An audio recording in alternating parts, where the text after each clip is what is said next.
resignation approved para yan sa ilang miyembro ng administrasyon.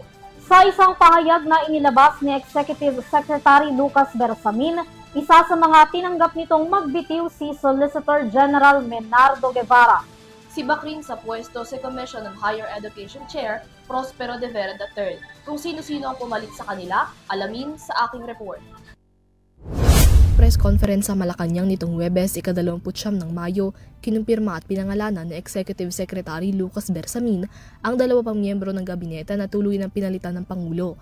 Sa pangalawang listahan, inununsyo ni Bersamin ang pagtanggap ng Pangulo sa courtesy resignation ni Attorney Menandro Guevara bilang Solicitor General.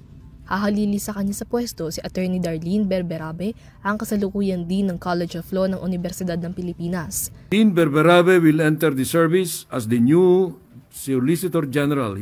She took her oath this morning before the President on the strengths of her broad experience as an academic and legal professional.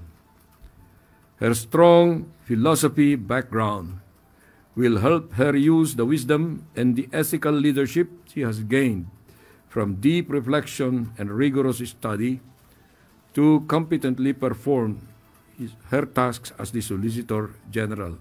Kasunod ng anunsyo, may paglilinaw naman si Bersamin sa naging pagtanggap ng Pangulo sa pagbibitiw ni Guevara. Taliwas aniya sa mga maaaring maging agam-agam patungkol sa desisyon ng Pangulo, wala aniyang bad blood sa pagitan ng dalawa at hindi rin ito nakaapekto sa desisyon.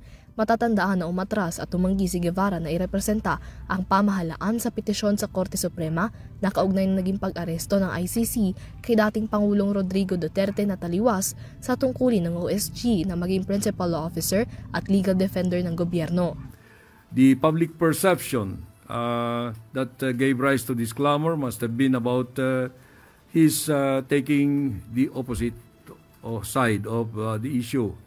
But you know, he and the President had a conversation about this, and the President respected his ethical decision to recuse. Now, if there was a reservation about his professionalism at that time, the President could have already removed him. But the President continued to repose trust in him. Bukod sa OSG, tuluyan na rin tinanggap ng Pangulo ang courtesy resignation ng tagapangulo ng Commission on Higher Education at CHED. Nakatakdang palitan ni CHED Commissioner Shirley Agrupis si CHED Chair Prospero de Vera III sa posisyon.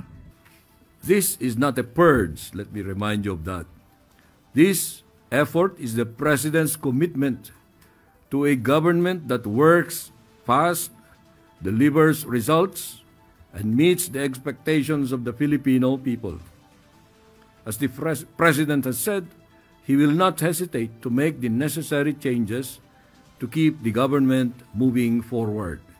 Para sa EuroTV News, Mia Layagin sumasaludo sa bawat Pilipino.